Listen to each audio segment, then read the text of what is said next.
Hi, I'm Martine Bernard. And I'm Monty Haas, and this is Words That Cook, Parenting with Children's Books.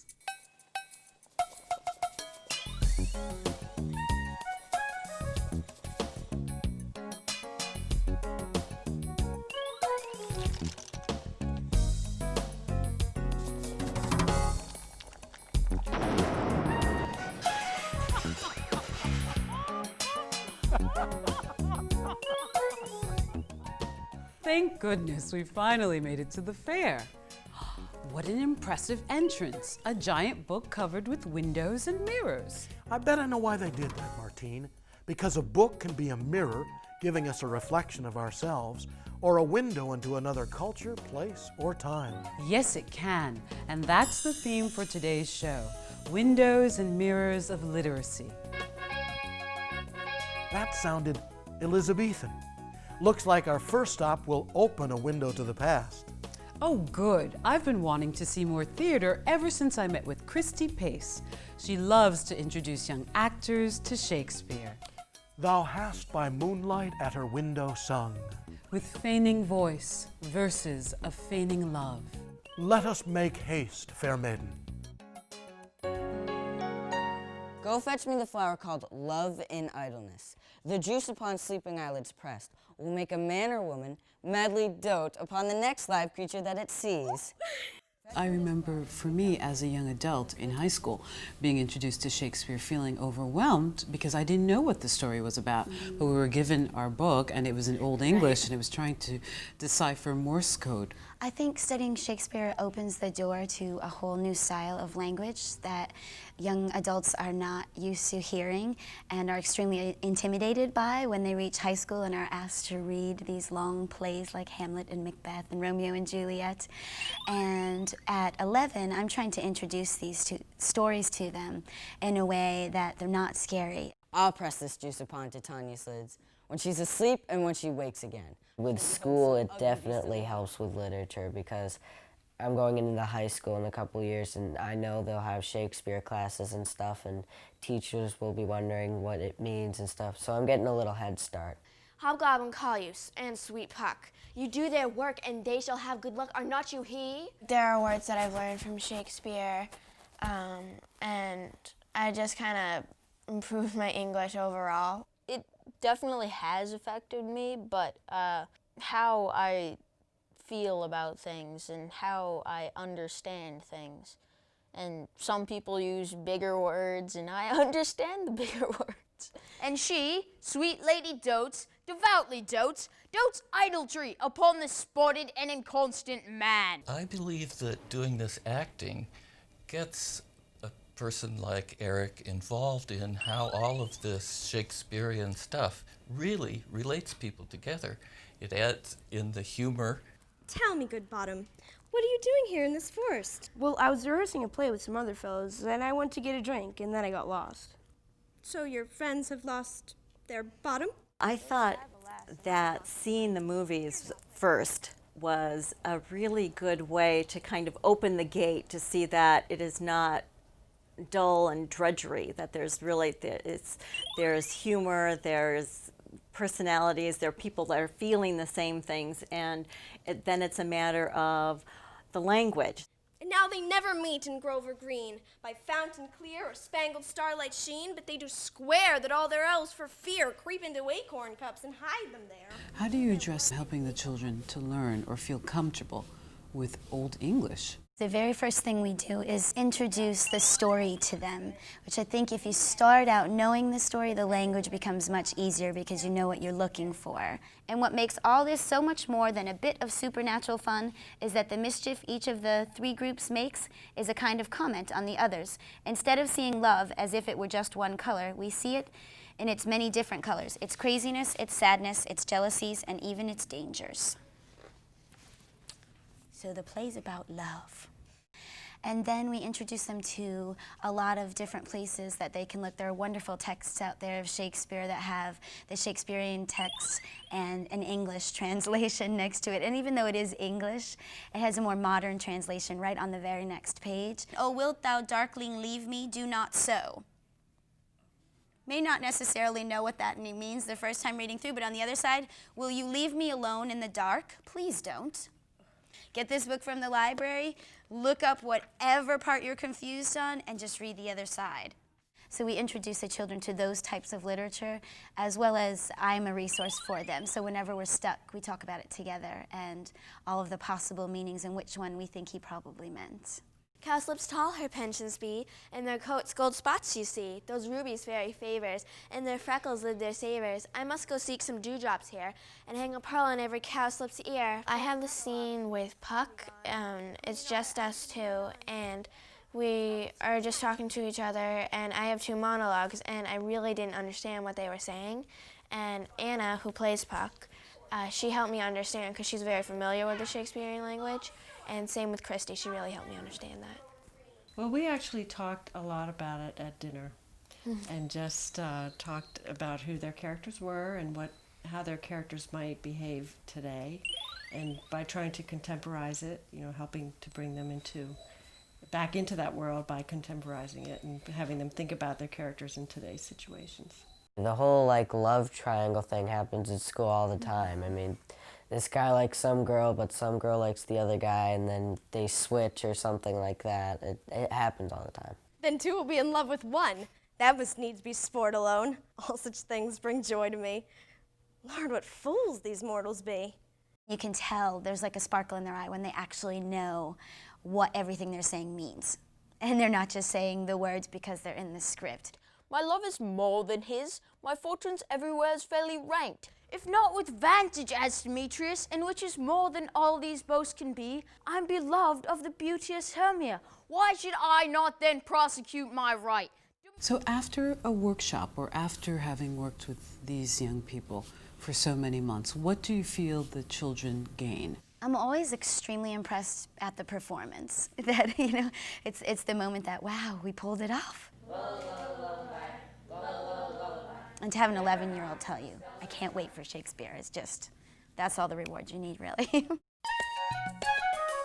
Hearing Shakespeare's Old English sure takes you back to a different place and time. And yet we all recognize the same feelings and conflicts. So once again, we have windows and mirrors. I spoke about that with Elena Kreef, a professor at Wellesley College. She was explaining the dual role literature plays in her son's life. What was that? The Musubi Man. The what? You'll see. She gave him limu hair and a little nori jacket, 2 takuan eyes, an ebby nose, and a smiling mouth of red ginger. My favorite books are kind of classics, fairy tales, originals, and pretty much kind of the type that kind of gives you like a experience to learn new things. What are some of the things that you've learned? I did find out kind of that parts of the world, some very, very exciting things happen, and some things that are unusual happen too. As a faculty member at Wellesley College, I live in 2 communities that are very different. The college is incredibly diverse, but the community is incredibly homogenous. And so I feel like what I've done is I've worked hard to navigate my son through both worlds, both communities. What are some of the tools that you use at home to reinforce Skylar's cultural identity? We do a lot of things that, I guess, the kinds of things my mother did for me growing up, whether it's food, whether it's origami, arts and crafts, and the kinds of books that we read, like Japanese folk tales, or books that have characters that look like Skylar. Could you show me a few of the books? My friend in Hawaii sent this to us. It's called The Musubi Man, and it's a popular book in Hawaii that I don't think would ever circulate on the East Coast. It's a Hawaiian retelling of the gingerbread man story, but it's told through Japanese American and local Hawaiian culture.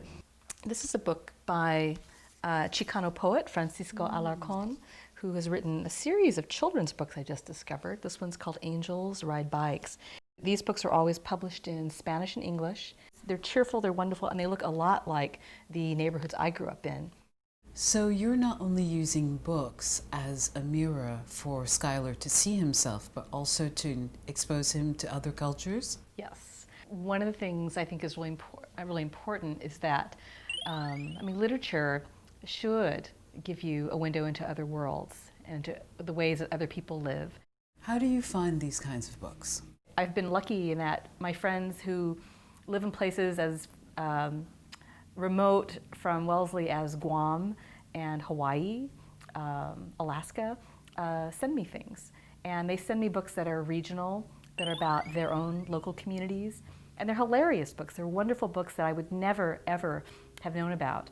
Whenever I come across something in a newspaper, an interview with a writer of color, Native American, Chicano, and there's a mention of a children's book that they have written, I immediately Google it. And I find that doing some online sleuthing, you can find amazing materials. And of course, every book you find leads you to the next one. Hold it. Got it. That'll be a great picture. Thanks, Monty. You know, this reminds me of one of the pictures in Amy Cohn's book. The book she edited, From Sea to Shining Sea. Yes, it's such a beautiful collection of stories with great illustrations. Amy talked with me about working on it. It's too bad she didn't have the picture we just took. It might have made it in. I don't know about that. I really didn't know a lot about American folklore when I began, but what I did have a foundation in was American history. And I realized very quickly that in a country like ours, our stories are our history, and that we can recreate our experience of being an American through the different stories that every diverse ethnic group brought to this country. Tell me a little bit about those stories. Well, there's many and varied. You know, you can begin in the land with a look at the stories that Native Americans told to help us understand how light began or fresh water came to be. One of the particular chapters that we had in the book was called Coming to America. And I looked specifically at groups as they came to this country and tried to find a story or a poem or a song or an anecdote that would highlight the particular experiences of these groups. So for example, there would be a story from the African tradition, then a poem from the Dutch tradition, a group of riddles from the Pennsylvania Dutch, a story about Jewish people coming from the Inquisition in Spain and Portugal to South America, up through the Caribbean, and then finally arriving in New Amsterdam, which later became New York. So every group has made a contribution to the fabric of our country, and we can experience that contribution so magically and with so much liveliness through those stories. Amy, in today's world, there's so much that separates us. Can you talk about storytelling as a connector of all people? Every single culture retells the same stories in their own way. So for example, if you have a story about a little trickster who turns the tables on an authority figure in Africa, it might be Anansi the spider. But then you would have that same trickster story told from another culture with another character's name. And by that we understand that humans are the same. They are integrally the same organisms. And so they have the same fears, hopes, dreams, desires, and they show up in their stories no matter the culture. So you see the opportunity for children to say, wow, they're just like me. Hey, Martine, up here. Monty, how did you get up there? It's my tall tales, Martine. I finished the first and went to the second story. You are too much. Can I take a picture of you? Sure. You know, I think we must have taken at least 100 pictures today. I think you're right. It's a good thing Lori Joy and Honey have some ideas about what to do with photos. Everybody has photos, and revisiting the places you've been to together is a perfect way to introduce writing into your child's experience. Honey and I are remembering the day we were at Sleeping Bear Dunes. There we are on the shore. Remember that? In your bare feet. You can make comic book style balloons to put on each picture, or you can just write underneath each one. So what should this one say? Ooh, it's cold. That's right, that water was cold. You might look at your pictures and remember what you were thinking at the time, or what the activities were that made the experience memorable. For example, we learn not to walk on the dune grass, not even in our bare feet. So, what should this one say? Right, keep off the dune grass. Writing together like this is a fun way to share your memories with your family for years to come. So, what should we put on that last picture?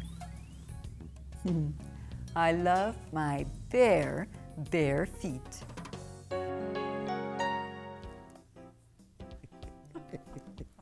Sweet family, I met them earlier today. Adorable. I guess families do really come in all shapes and sizes. I know. I have friends who've adopted from China and also from India. Me too, and also from within the U.S. Actually, I've spoken with a number of people who've adopted or were adopted themselves about a writing project that's helping their families.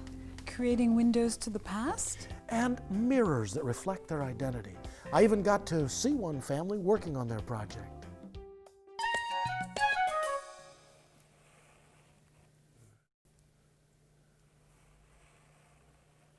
Maybe a couple more lines. Oh, we can add more. Oh no, I think we're going to need some more. So what are you doing here, Linda? What is this? We're working on a page on Hannah's life book. Hannah, are you having fun putting this together with your mom? Yes, I'm having a lot of fun. Do you write the story as well? I see you've got a lot of the... Well, I don't really write it. I kind of draw and put the stickers on. Mom writes most. This is a picture of my mom, my sister, and my first spelling quiz, which I did pretty good on. You did? I'm impressed. And these are my graduation pictures. So, and as you see, I wrote down, "I love you, Mom, forever." What is a life book? Explain it to us. A life book is a child's story seen through their eyes. It starts with their birth. It contains information about their birth mother and their birth father, even if you don't know anything. And most importantly, it talks about why they're not with their biological family. Tell us about the different types of life books that you've created. I never intended to write a book.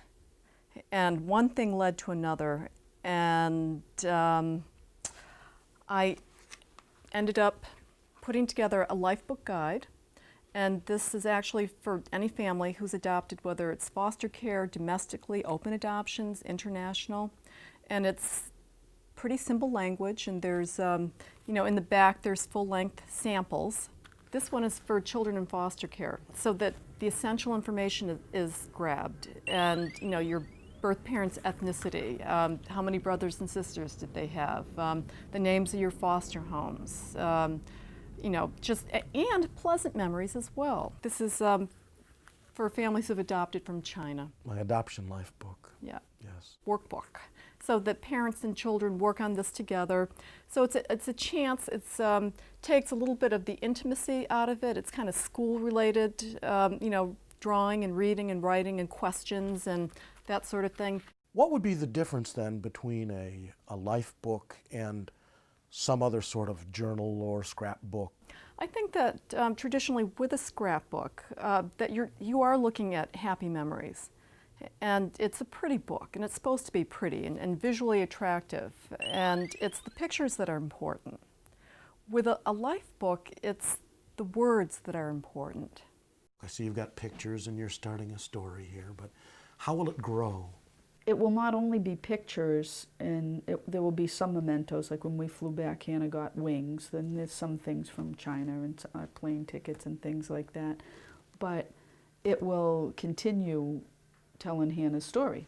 When you know nothing about your birth family, it can be helpful to have them draw a picture and to use their artwork so that their fantasy gets translated into, onto the paper. This is a picture that Hannah drew. We don't have pictures of her birth parents, so we talked about that. And Hannah drew this picture, what she thinks they might look like. And we'll be, doing some more things about that. This is my house, and this was the picture of my house that I was so happy. I drew a picture, and this is what I imagined my house to be, and was the house that I came to, this house right now. And I wrote a little story about it. I think mostly what I hope to get out of it is a child who feels more grounded, and doesn't have questions that she has no answers for. I want her to feel more comfortable in coming to me with any questions. You know, there might be some parents who would say, can't I do that verbally? Why do I need to put it into a life book? We all learn differently. And I think that when something is put down in black and white on paper, for one thing, it doesn't change. So you have the consistency of that. Telling doesn't always stay in the brain. When you have something to look at, physically hold in your hand and refer to all the time, it's soothing. It gives you that comfort, like, okay, that's right. You know, it's information you're never going to forget because it's right there. It's facts, period. So I think that's why it's really important, because that's who you are. How do you think you'll continue to add to your life book? Well, as my life gets current, I'll put like stuff that I've done in it and put more stuff that I understand in it. So then ultimately you will be doing more of the writing? Yeah. If you knew other kids who were adopted, would you recommend that they do life books? Yes, I would, because it's a lot of fun and maybe the people would understand about their life more. It's amazing how much good can come from families writing and talking together. And reading aloud together. I asked Beth about children's books that help parents address the subject of adoption. This is probably one of my favorites. This is A Mother for Choco. And it's about a little baby bird who's looking for his mother and starts off looking for a mother that looks like him and ultimately ends up with Mrs. Bear. Now here's another one. This is I Don't Have Your Eyes by Carrie Kitsey. Great illustrations. You know, I don't have your eyes, but I have your way of looking at things. I don't have your smile, but I have your way of making others happy. It's really special to kids from foster care, from adoption, to look at different ways that you're a part of the family. This book is this is by Todd Parr, and this is the family book. And now it's for a younger child, and it's all about adoption, doesn't talk about adoption. It's about different kinds of families. It's about normalizing them. So there's great pictures. Some families are the same color, some are different colors. I like this. Some families look alike, some families look like their pets. It's perfect. Now let's review the highlights of today's show. Christy Pace suggests you find non-intimidating ways to introduce Shakespeare, tackle the story before the language, and talk through possible meanings. Like Elena Kreef, use books to reinforce cultural identity.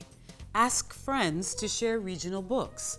And search the web for multicultural books.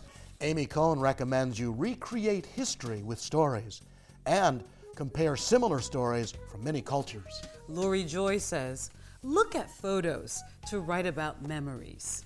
Beth O'Malley suggests you create life books to address adoption issues. Let children express fantasies artistically and write down information to provide consistency.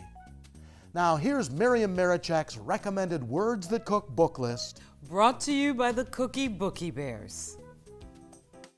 For 0 to 3, Bears by Ruth Krauss and Maurice Sendak. And If You're Happy and You Know It by Jane Cabrera. For 3 to 6, Animal Faces by Akira Sato and Kyoko Toda. Blueberries for the Queen by John and Catherine Patterson. And A Mother for Choco by Keiko Kaza. For 6 to 9, The Family Book by Todd Parr. And The Pea Blossom, as retold by Amy Lowry Poole. And for 9 to 12, Shakespeare, His Work and His World by Michael Rosen. The Shakespeare Stealer by Gary Blackwood. And Tales from Shakespeare by Tina Packer. For a complete list of books, links, and other great ideas that will make reading more fun for you and your kids, go to our website, wordsthatcook.org. Now you've got some new ideas to play with, so go and have some fun with Words That Cook. Parenting with children's books in your kitchen.